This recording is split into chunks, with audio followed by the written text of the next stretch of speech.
Hello, seekers of wisdom and wanderers of the soul. Welcome to Pyuncut Life Philosophy, where we dive deep into the currents of existence, exploring the ideas, emotions, and insights that shape a meaningful life. Today, we're embarking on a journey into a concept that feels counterintuitive in our hyper-connected, always-on world: boredom. Not the restless irritation we often associate with it, but boredom as a gateway to creativity, self-discovery, and profound meaning. Inspired by Harvard professor Arthur C. Brooks, whose insights we'll draw from, we'll unravel why boredom isn't a bug in the system of life but a feature, an essential, transformative force that invites us to face the big questions and find our way to a richer existence. So settle in, let your mind breathe, and let's explore why you need to be bored. Introduction: The Lost Art of Boredom. In a world that celebrates constant stimulation, boredom has become the enemy. We scroll through screens, binge podcasts, and fill every idle moment with noise, all to avoid the discomfort of an unoccupied mind. But what if this avoidance is costing us something vital? Arthur C. Brooks, a Harvard professor and happiness researcher, argues that boredom is not just inevitable but necessary, a state that activates a powerful part of our brain called the default mode network, sparking creativity, introspection, and a deeper connection to life's purpose. In his talk, Brooks challenges us to embrace boredom, not as a void to be filled, but as a space where the most profound questions of existence emerge. What does my life mean? What is my purpose? This exploration will take us through the science and philosophy of boredom, its role in unlocking creativity, its connection to mental health, and the emotional and transformative depth it offers. We'll weave in timeless wisdom from spiritual and philosophical traditions to illuminate why boredom is a gift in disguise. By the end, you'll see why stepping away from your phone and into the quiet might just be the key to a happier, more meaningful life. The core idea: boredom is a feature, not a flaw. At its heart, Brooks' argument is simple yet revolutionary. Boredom is not something to escape, but something to embrace. When we're bored, our brain shifts into a mode that allows it to wander freely, untethered from external distractions. This is where the default mode network comes in, a collection of brain structures that light up when we're not focused on a specific task. As Brooks explains, the default mode network is a bunch of structures in your brain that switch on when you don't have anything else to think about. This network isn't just idle daydreaming, it's a powerhouse of creativity and self-reflection. Think of a moment when you were stuck at a traffic light, phone forgotten at home, with nothing to do but stare at the world around you. Your mind starts to drift, to memories, to dreams, to questions you rarely pause to consider. This is the default mode network at work, and it's where some of our most original ideas and deepest insights are born. As the poet Rainer Maria Rilke once wrote, "If you are patient in one moment of impatience, you will escape 100 days of sorrow." Boredom, in its quiet insistence, asks us to be patient with ourselves, to sit with the discomfort of an unstimulated mind, and discover what lies beneath. But why do we resist this state so fiercely? Brooks points to a fascinating experiment by his colleague Dan Gilbert, where participants were placed in a room with nothing to do for 15 minutes, except push a button that delivered a painful electric shock. Shockingly, most chose the shock over sitting with their thoughts.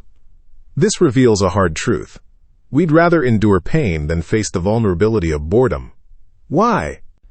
Because boredom forces us to confront existential questions about meaning, purpose, and our place in the universe, that can feel uncomfortable or even unsettling. Key themes: creativity, meaning, and mental health. Let's break down the key themes of Brooks' philosophy of boredom and explore how they resonate with timeless wisdom and modern life. 1. Boredom as a catalyst for creativity. One of the most compelling aspects of boredom is its role in sparking creativity.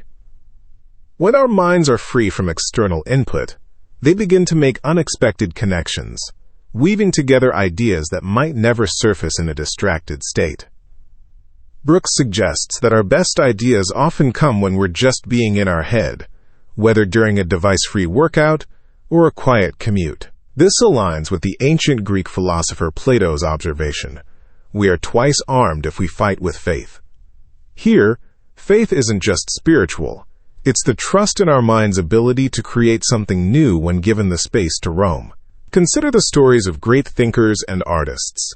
Isaac Newton formulated the laws of gravity while idling under an apple tree. J.K. Rowling conceived the idea for Harry Potter during a delayed train journey, with no distractions to interrupt her wandering thoughts. Boredom, it seems, is the soil where imagination takes root. By constantly filling our minds with external stimuli, we starve this creative process, trading fleeting entertainment for the chance to create something truly original. Boredom is that field, a liminal space where we can meet ourselves, free from the noise of the world. It's where we confront the questions that matter most, not with fear, but with curiosity and courage. Emotional and transformative depth. The emotional weight of embracing boredom lies in its vulnerability. To sit with an unoccupied mind is to face the raw, unfiltered truth of our existence. It's uncomfortable because it's real. Yet this discomfort is also where transformation begins. When we allow ourselves to be bored, we're not just passing time. We're rewriting the story of who we are. We're choosing depth over distraction, meaning over momentary pleasure. For many of us, this feels like a leap of faith. We're so conditioned to fill every moment that choosing boredom feels like choosing nothing. But as Brooks reminds us, you need to be bored. This isn't about deprivation, it's about liberation. It's about trusting that the quiet spaces in our lives hold the answers we've been searching for. Imagine a morning commute without your phone or radio, just you and your thoughts. At first, it might feel restless, even painful, like the participants in Dan Gilbert's experiment. But as you lean into it, you might notice a shift. A memory surfaces, an idea sparks, or a question about your life's purpose emerges. This is the transformative depth of boredom. It's not about enduring emptiness, but about discovering fullness in the quiet. Conclusion: embracing the gift of boredom. As we close this exploration, let's return to the heart of Brooks' message. Boredom is a gift, not a curse. In a world that glorifies busyness and connectivity, choosing boredom is a radical act of self-care. It's a commitment to knowing ourselves, to wrestling with the big questions, and to finding meaning in the spaces we're taught to avoid. By stepping away from our screens and into the quiet, we create room for creativity, purpose, and joy to flourish.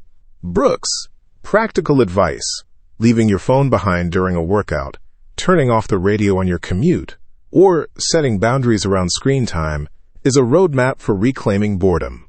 Start small. Try 15 minutes of stillness. No devices. Just you and your thoughts. Notice what comes up. It might be discomfort at first, but with practice, you'll find clarity, inspiration, and a deeper connection to your life's purpose. As the philosopher Soren Kierkegaard once said, boredom is the root of all evil, the despairing refusal to be oneself. Let's refuse that refusal. Let's embrace boredom as a pathway to becoming more fully ourselves. Thank you for joining me on this journey through pyuncut life philosophy. May you find the courage to be bored, to sit with the quiet, and to discover the meaning waiting within. Until next time, keep seeking, keep questioning, and keep wandering.